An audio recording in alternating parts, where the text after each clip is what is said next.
join me here. And it's a very interesting topic, and hopefully we'll get to learn a lot of stuff, because this is very rare to fit a pediatric population with the lenses, especially keratoconus. Stage is yours.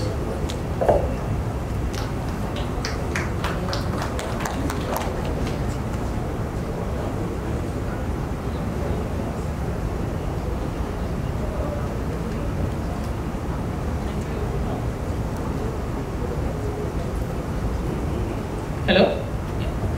Good morning, everyone. At the outset, I would like to thank Dr. Chandrasekhar Chavan for giving me this opportunity to be in this part of a symposium. Thanks once again. My name is Kani. I'm one of the optometrists working for one of the tertiary eye hospital in Abu Dhabi, and my practice is more on contact lenses and low vision.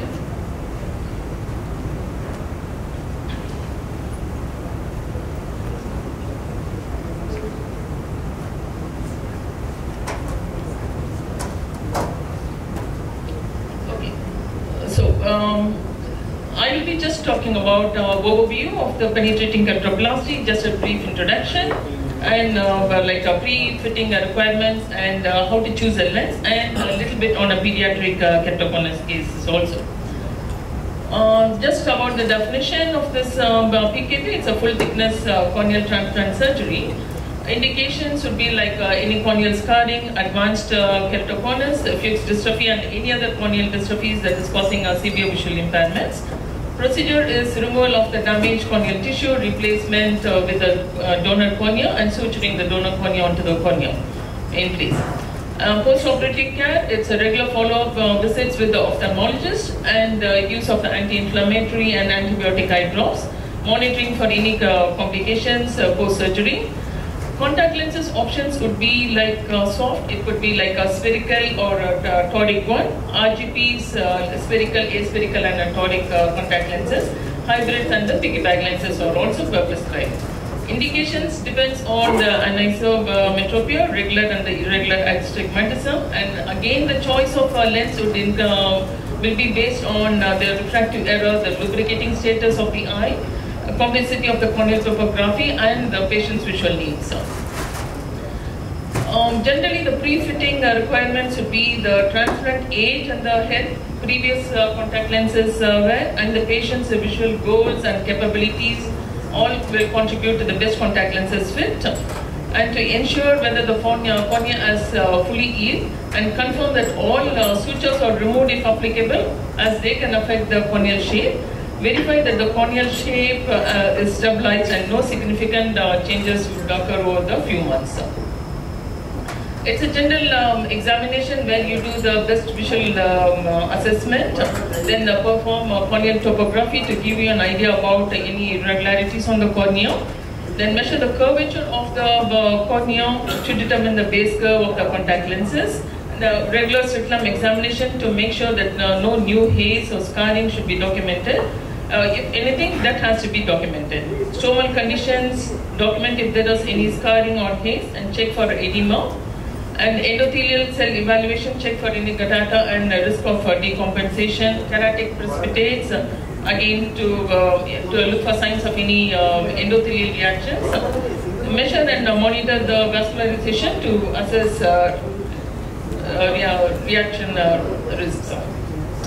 So generally the type of lenses what we choose here is a traditional RGP if the corneal topography is normal, which is rare in PKPs.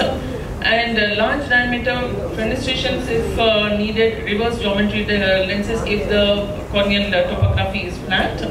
Again, large diameter for a proud graft topography, reverse geometry in oblate plateau grafts. Then custom soft lenses if the corneal graft is tilted. Soft lenses if they are intolerant to the RGP family lenses. Scleral hybrids, almost in all corneas can be tried out.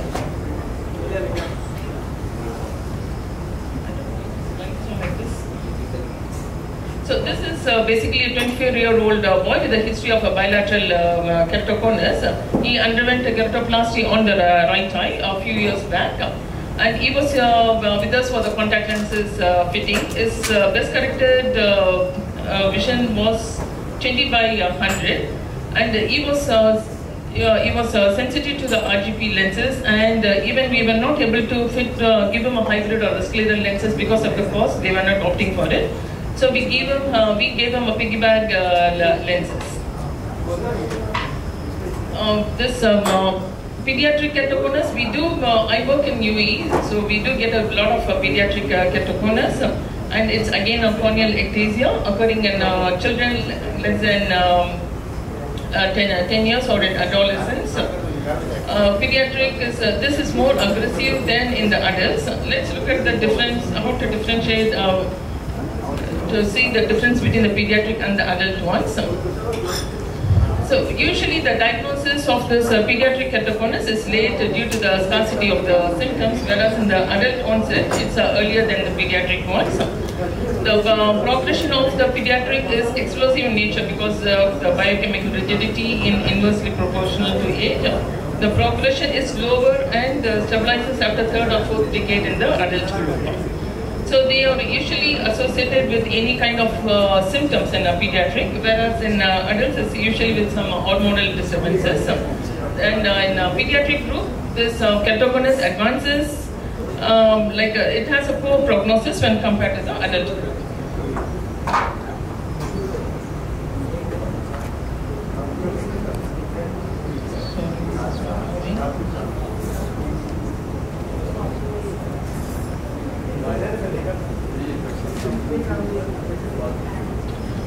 Okay, so again this one, I had a 14-year-old boy with a history of a bilateral keratoconus, and his vision was not good with the glasses. He didn't improve much.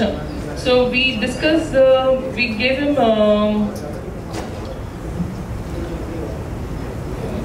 okay, sorry, I couldn't get the proper cases here. So let's look at some of the checklists in seeing these patients. Corneal topography is important in this contact lenses management of the post-surgical corneas, and increasingly scleral lenses or the choice in most forms of the surgical cases. If it's a full thickness keratoplasty, irregular astigmatism, we normally go in for the rigid gas-permeable lenses to give them the best vision correction. And intralimbal lenses overall diameter larger than 10 mm, or they will be the best choice in those corneal transplants. These are some of the options. So in conclusion, we recommend the corneal topography is important in KC and the post-surgical corneas, as it helps in choosing the specific type of lenses. Large diameter RGP lenses are the best options in the PKP cases. Early keratoconus can be fitted with the rigid corneal lenses, and children generally are very good in applying the lenses and removing it by themselves. And the effort needed for the scleral lens care and the rigid lenses may be a better choice for most of the children. And it's always recommended to go with the high TK lenses when we fit up GP contact lenses. These are my references. Thank you so much for listening, and thank you once again for this opportunity. Thank you. And may I request Dr. Usha Johri, past president of Ophthalmologists Association, to give a small memento to Dr. Devki Suresh.